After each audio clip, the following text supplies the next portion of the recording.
Hello dear students, आज हम numericals करेंगे on the basis of electric flux and Gauss law.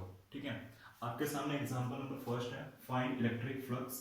ठीक है, इस एग्जांपल में एक क्यूब है हमारे पास।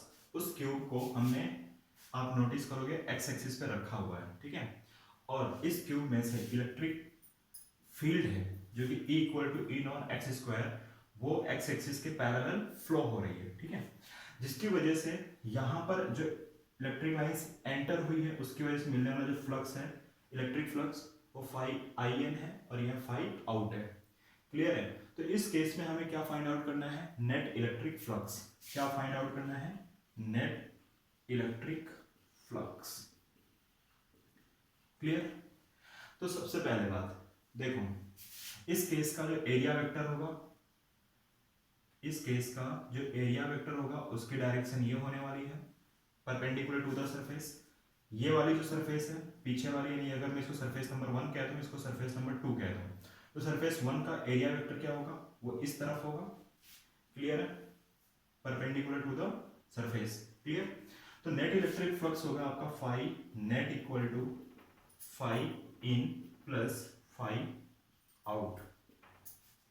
ठीक है, तो सबसे पहली बात, आपका फाइव इन क्या होगा? सबसे पहली बात, फाइव इन क्या होगा? ठीक है ना, तो आपको पता है फॉर्मूला होता है ई ए कॉस थीटा। क्लियर? ई की वैल्यू कितनी हो जाएगी? ई की वैल्यू होगी ई नॉन एक्स स्क्वायर। एरिया, इस वाली सरफेस का एरिया क्या होगा? इस वाली सरफेस का एरिया क्या होगा? इस वाली सरफेस का एरिया होगा ए स्क्वायर। थीटा कितना होगा? तो आप नोटिस करो, इलेक्ट्रिक फील्ड और एरिया वेक्टर, इलेक्ट्रिक फील्ड और एरिया वेक्टर दोनों एंटी पैरेलल है, तो इस केस का एंगल हो जाएगा, एंगल हो जाएगा 180 डिग्री। ठीक है, तो cos 180 की वैल्यू -1।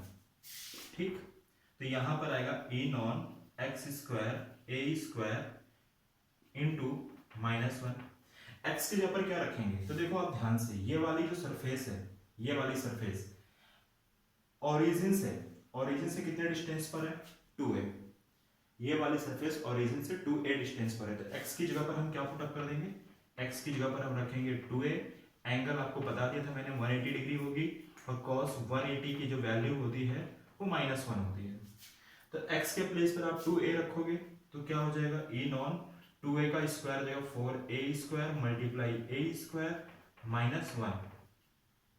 तो आपको आंसर मिलने वाला है इस केस में -4 ए नॉन ए की पावर 4। क्लियर है? ये आपका इक्वेशन नंबर 1 कह दो, ये सेकंड। और थर्ड आपको फाइंड आउट करना पड़ेगा अभी फाइव आउट। क्या फाइंड आउट करना है? Five out. सेम फॉर्मूला ई ए कॉस थीटा। सेकंड सरफेस आप नोटिस करो, ई एंड ए दोनों की डायरेक्शन क्या है? सेम। अगर दोनों की डायरेक्शन सेम है तो थीटा की वैल्यू क्या हो जाएगी इस केस में? 0 डिग्री। और cos 0 की वैल्यू, cos 0 की वैल्यू होगी 1। तो e के प्लेस पर हम क्या पुट अप करेंगे? A non X square, area कितना होगा? ए स्क्वायर cos 0 की वैल्यू 1। x कितना होगा इस केस का? x, तो आप देखो, ये वाली जो सरफेस है, ये वाली सरफेस ओरिजिन से कितने डिस्टेंस पर है? 2a प्लस a यानी कि 3a। अगर x की जगह पर हम 3a को पुट अप करेंगे तो ई नॉन कितना हो जाएगा? ई नॉन होगा 9a square multiply a square, तो आपको 5 आउट मिल जाएगा। 9 ई नॉन a की power 4। Equation number third. First, second और थर्ड को फर्स्ट में पुट अप करेंगे तो आपको क्या मिलेगा? Net electric flux. क्लियर है? तो आपका नेट इलेक्ट्रिक फ्लक्स क्या होने वाला है? 9 ए नॉन ए की power 4 minus 4 a non A की पावर 4। तो आपका जो रिजल्ट आएगा वो क्या आएगा? 5 ए नॉन ए की पावर 4। तो ये आपका नेट इलेक्ट्रिक फ्लक्स होगा इस एग्जांपल के लिए। ठीक है, ओके। एग्जांपल नंबर सेकंड, इस क्यूब में एक मैंने क्यूब रखा है, कोऑर्डिनेट आपके हैं y x और ये z एक्सिस। क्लियर है? इस क्यूब के अंदर हमें फाइंड आउट करना है charge, the charge inside the volume. Electric field जो इस केस में फ्लो हो रही है उसकी डायरेक्शन होगी एक्स एक्सिस, यानी एक्स एक्सिस के parallel, E equal to E naught X I cap. ठीक है, तो गॉस लॉ का यूज करके इस केस में हम चार्ज फाइंड आउट कर सकते हैं कि इस क्यूब के अंदर कितना चार्ज प्रेजेंट है। कैसे? देखो, हमें अच्छे से पता है E dA cos theta equal to होता है Q inside divided by epsilon naught. Clear है? अब ध्यान से देखो, अगर इलेक्ट्रिक फील्ड इस तरीके से पास हो रही है, इस तरीके से, इसमें से, तो ये आपका क्या हो जाएगा? Area vector. इस वाली सरफेस का नाम फर्स्ट सरफेस दे दो, और ये वाली जो सरफेस है, इस सरफेस का नेम आप सेकंड सरफेस दे दो। ठीक है, और सेकंड सरफेस का जो एरिया वेक्टर होगा वो पीछे की तरफ होगा। ठीक है, तो सबसे पहले हम एक काम करेंगे, इस वाले टर्म्स को हम सॉल्व कर लेते हैं। ठीक है, इसको मैं दे देता हूं नेम LHS, और ये हो गया आपका RHS, और दोनों को बाद में हम कंपेयर कर लेंगे। क्लियर है? तो देखो ध्यान से, फर्स्ट केस का जो इलेक्ट्रिक फ्लक्स होगा, यानी कि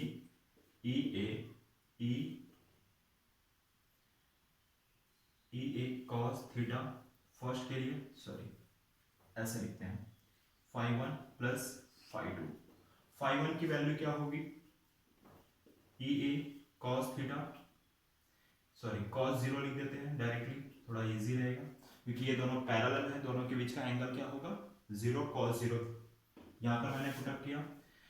यहां पर देखो, इलेक्ट्रिक फील्ड, आपकी जो इलेक्ट्रिक फील्ड है वो इस डायरेक्शन में ट्रैवल कर रही है। ठीक है, तो E और A के बीच का एंगल क्या होगा? 180 डिग्री, एंटी पैरेलल है सेकंड सरफेस के लिए, तो EA cos 180, और रिमेनिंग सभी सरफेस के लिए जो इलेक्ट्रिक फ्लक्स होगा वो 0 होगा। जैसे एज एग्जांपल, अगर मैं ऊपर वाली थर्ड सरफेस की बात कर लूं, तो इस सरफेस का जो एरिया वेक्टर होगा वो ऊपर की तरफ होगा। ठीक है ना, और electric field area vector y axis पे है और इलेक्ट्रिक फील्ड x एक्सिस पर है, तो दोनों के बीच का एंगल क्या हो गया? 90 डिग्री, और cos 90 की वैल्यू क्या होती है? 0। तो इस केस में मिलने वाला जो इलेक्ट्रिक फ्लक्स होगा वो भी क्या होगा? 0 होगा। ठीक है, EA cos 0 plus EA cos 180, तो यहां पर आएगा EA cos 0 की वैल्यू 1। ठीक है, और इस केस में आप ध्यान से देखिए, E की जगह पर हम पुट अप करेंगे E non x A minus E non x into A। ठीक है, E नॉन x की वैल्यू क्या होगी? फर्स्ट सरफेस, आप ध्यान से देखो, फर्स्ट सरफेस ओरिजिन से कितने डिस्टेंस पर है? A, तो x की जगह पर हम क्या रखेंगे? A, और इसका एरिया कितना होगा? A square. ठीक है, सेकेंड देखो आप, E नॉन को same to same put up करेंगे क्योंकि कांस्टेंट है। सेकेंड सरफेस ओरिजिन से कितने डिस्टेंस पर है? 0। सेकेंड सरफेस ओरिजिन से 0 डिस्टेंस पर है, तो उसका x की वैल्यू 0 पुट अप करेंगे, और एरिया उसका भी क्या होगा? A square. तो ये वाला टर्म 0 हो जाएगा। तो इस केस का जो इलेक्ट्रिक फ्लक्स होगा वो होगा E नॉन A क्यूब। ठीक है, इस चीज को हम कंपेयर कर देंगे इस वाले फॉर्मूले के साथ में, जहां पर ऐसा लिखा है electric flux Q inside divided by epsilon naught. तो इनसाइड आपको चार्ज फाइंड आउट करना है, तो inside charge equal to electric flux into epsilon naught E naught A cube और एप्सिलॉन नॉन, ये आपका चार्ज इनसाइड द वॉल्यूम होगा। Clear? Okay, अब नेक्स्ट एग्जांपल देखते हैं।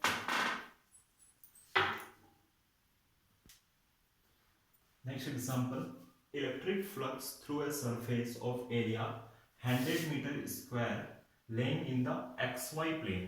ठीक है, if electric field I cap plus √2 J cap plus √3 K cap, आपको फाइंड आउट करना है इलेक्ट्रिक फ्लक्स। ठीक है, तो देखो यहां पे ये हमने बना लिया XY प्लेन। ठीक है, और जो आपका सरफेस है वो कहां पर है? XY प्लेन पर। मान लो कि ये सरफेस है जिसका एरिया है 100 मीटर स्क्वायर। और इसमें से पास होने वाली जो इलेक्ट्रिक फील्ड है आप नोटिस करो तीनों डायरेक्शन में है।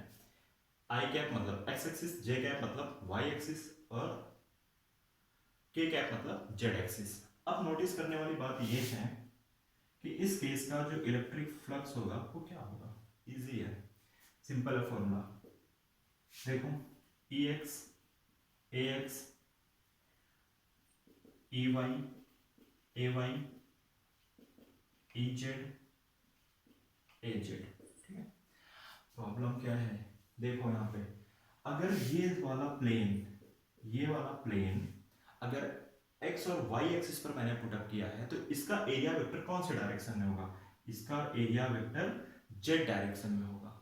क्या मेरी बात समझ में आ रही है। अगर किसी प्लेन को मैंने x और y एक्सिस पे रखा है तो उसका एरिया वेक्टर कौन से डायरेक्शन में होगा, परपेंडिकुलर टू द सरफेस। और परपेंडिकुलर टू द सरफेस का मतलब होता है कि उसका एरिया वेक्टर, ये डॉट से आप क्या समझते हो, डॉट का मतलब होता है इनसाइड, सॉरी आउटसाइड, और अगर मैंने यहाँ पे क्रॉस किया होता तो मतलब इनसाइड। समझ में आ रहा है।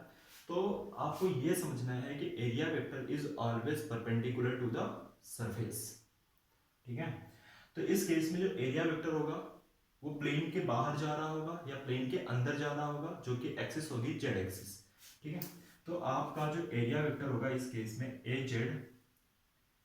जेड होगा 100 के कैप मीटर स्क्वायर। क्लियर हो। और ए एक्स और ए वाई की वैल्यू 0 होगी। ठीक है, सो दैट आपका जो इलेक्ट्रिक फ्लक्स होगा, इलेक्ट्रिक फ्लक्स इन दोनों टर्म के लिए क्या होने वाला है 0। और जेड डायरेक्शन की इलेक्ट्रिक फील्ड कितनी है, √3 के कैप। एरिया वेक्टर कितना है 100 के कैप। डॉट प्रोडक्ट है तो आपको अच्छे से पता है के कैप डॉट के कैप इक्वल टू 1। तो आपका आंसर आने वाला है 100√3 वोल्ट इंटू मीटर। ठीक है, डन। ओके, एग्जाम्पल नंबर 4 देखते हैं हम यहाँ पर। एग्जाम्पल नंबर 4, हमारे पास 2 कॉन्सेंट्रिक हॉलो स्फीयर है। हमारे पास 2 हॉलो स्फीयर है और उनका दोनों का सेंटर क्या है, सेम है, कॉन्सेंट्रिक हॉलो स्फीयर है। ठीक है ना। फर्स्ट हॉलो स्फीयर के अंदर का जो चार्ज है वो 2q है, बाहर वाले हॉलो स्फीयर का जो चार्ज है वो 4q है। क्लियर है। तो हमें फाइंड आउट करना है, find out the ratio of electric flux through them. ठीक है, ये वाला जो मीडियम है, ये वाला मीडियम वो एयर है और ये वाला मीडियम भी क्या है, एयर है। ठीक है, तो हमें इलेक्ट्रिक फ्लक्स फाइंड आउट करना है फर्स्ट सरफेस के लिए एंड सेकंड सरफेस के लिए। तो फर्स्ट हॉलो स्फीयर को अगर हम कंसीडर करें, फर्स्ट हॉलो स्फीयर की वजह से जो इलेक्ट्रिक फ्लक्स होगा वो क्या होता है, सिंपल है ना, sum of total charge inside the enclosed body divided by epsilon naught, जो कि मीडियम को रिप्रेजेंट करता है। ठीक है, तो फर्स्ट हॉलो स्फीयर के अंदर का चार्ज कितना है 2q divided by epsilon non. Example first हो गया। सेकंड में नोटिस करो, सेकंड जो हॉलो स्फीयर है इसके इनसाइड कितना चार्ज है 4q plus 2q divided by epsilon not, क्योंकि दोनों के लिए मीडियम क्या है, एयर है। क्लियर है। तो अभी हमें क्या फाइंड आउट करना है, सिंपल है, find the ratio of electric flux through them, तो यानी कि 5(1) डिवाइडेड बाय 5(2). ठीक है, तो अगर इनकी वैल्यूज पुट अप करेंगे तो 2q divided by 4q plus 2q, q से q हो जाएगा कैंसिल और ये हो जाएगा 2/6, राइट, 2/6, तो ये होगा 1/3, ये रेशियो आने वाला है। क्लियर, ये तो आपका एग्जांपल नंबर फर्स्ट हो गया। अगर हम सेकंड एग्जांपल को देखें, इस सेकंड एग्जांपल में ये कहा गया है electric flux through S1 if medium of dielectric constant, वहां का डाइलेक्ट्रिक कांस्टेंट है आपका ER, यानी कि relative permeability, sorry relative permittivity, introduce in A space inside S1 in a place of air.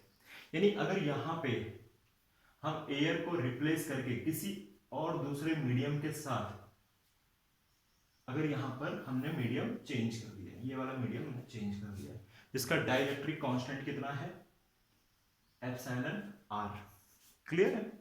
तो ऐसे केस में जो आपका इलेक्ट्रिक फ्लक्स होगा वो क्या होना चाहिए, सिंपल है, φ1 sum of total charge inside divided by, अब यहां पर क्या पुट अप करेंगे हम, यहां पर आनी चाहिए मीडियम की परमिटिविटी, मीडियम की परमिटिविटी क्या है, एप्सिलॉन। कैसे फाइंड आउट करेंगे, तो आपको पता होना चाहिए relative permittivity equal to epsilon naught या permittivity of vacuum divided by permittivity of medium divided by permittivity of vacuum. तो permittivity equal to relative permittivity, ठीक है, मल्टीप्लाई परमिटिविटी ऑफ वैक्यूम या एप्सिलॉन नॉन या एफ, ठीक है। तो total charge तो अभी भी इनसाइड कितना है 2q, और एप्सिलॉन यानी कि परमिटिविटी ऑफ मीडियम की जगह पर हम क्या पुट अप कर देंगे, relative permittivity into permittivity of vacuum. तो ये आपका आंसर हो जाता है सेकंड के लिए, ठीक है ना। एक बार पॉज करके अच्छे से देखो, ओके, क्लियर है? Okay, example number first, fifth, two charged conducting sphere of radius r1 and r2 connected to each other by a wire. Find the ratio of electric field at the surface of two sphere. ठीक है, हमारे पास दो charged conducting sphere है, कुछ इस तरीके से, आप ऐसे समझो, S1 एंड S2, ठीक है। सपोज कर लो कि इस कंडक्टिंग स्फेयर का चार्ज है वो Q1 है और इसका चार्ज Q2 है, रेडियस भी गिवन है R1 और R2, दोनों किसी भी एक वायर से कनेक्टेड है, they are connected to each other by a wire, ठीक है। तो आपको क्या फाइंड आउट करना है, electric field at the surface of two sphere. Electric field यानी कि आपको फाइंड आउट करना है रेशियो E1 बाई E2, ठीक है। तो आपको ऑलरेडी बताया गया है इलेक्ट्रिक फील्ड का फॉर्मूला क्या होता है, KQ/R²। इसके अकॉर्डिंग हम कह सकते हैं कि जो आपका E1 बाई E2 होगा वो क्या होगा, E1 बाई जो E2 होगा वो होने वाला है इस केस में Q1/R1² मल्टीप्लाई Q2/R2², ठीक है, Q1/R1² मल्टीप्लाई Q2/R2², ठीक है। अगर इसको हम थोड़ा सा चेंज करें, E1 बाई E2 और Q1 by Q2 multiply R2/R1², ठीक है। लेकिन एक प्रॉब्लम है, आप एग्जाम्पल को अच्छे से देखो तो इस एग्जाम्पल में कहीं पर भी चार्ज को मेंशन नहीं किया गया है, यानी हमें इस एग्जाम्पल के अंदर पहले Q1 बाई Q2 का भी रेशियो निकालना होगा। तो इस वाले टर्म को हम example number equation number first देके यहीं पर छोड़ देंगे, ठीक है। अब मैं आपको एक कंसेप्चुअल बात बताने जा रहा हूं, थोड़ा सा ध्यान रखना है। जब दो चार्जड कंडक्टर को किसी भी वायर के थ्रू कनेक्टेड किया जाता है तो उन दोनों पर पोटेंशियल सेम होता है ना। Potential will be same when two charged conductor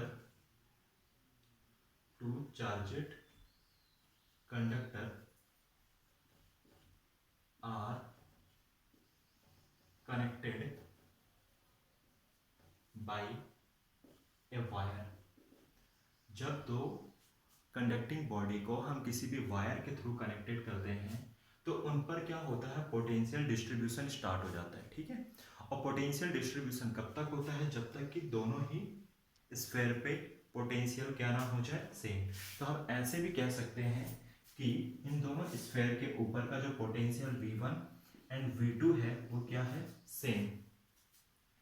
ठीक है, तो इसलिए आप ऐसा लिख सकते हो V1 इक्वल टू V2।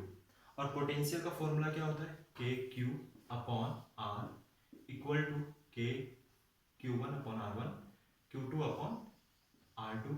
कैसे के कैंसल, तो आपको मिलेगा Q1 upon Q2 equal to R1 upon R2। ठीक है, ये हो गई इक्वेशन नंबर सेकंड को हम पुटअप करेंगे फर्स्ट इक्वेशन में, तो हमें मिलेंगे data E1 upon E2, Q1 by Q2 की जगह पर हम रख देंगे R1 upon R2 multiply R2 upon R1 का स्क्वायर। तो एक R1 से एक R1 कैंसल, एक R2 से एक R2 कैंसल, तो आपको इलेक्ट्रिक फील्ड का जो रेशियो मिलेगा E1 by E2 equal to होगा R2 बाई R1। ये चीज आपको ध्यान रखनी है। एक बार फिर से ये वाला टर्म्स इंपॉर्टेंट है समझने के लिए। Potential will be same when two charged conductor are connected by a wire. और ऐसा क्यों होता है, क्योंकि अगर हम किसी भी दो चार्जेड कंडक्टर को कनेक्ट करेंगे तो हो सकता है उनके बिटवीन में पोटेंशियल डिफरेंस हो, तो ऑटोमेटिकली चार्ज का डिस्ट्रीब्यूशन स्टार्ट हो जाएगा। और ये डिस्ट्रीब्यूशन कब तक होगा, जब तक कि दोनों ही स्फीयर पे पोटेंशियल सेम ना हो जाए। ठीक है,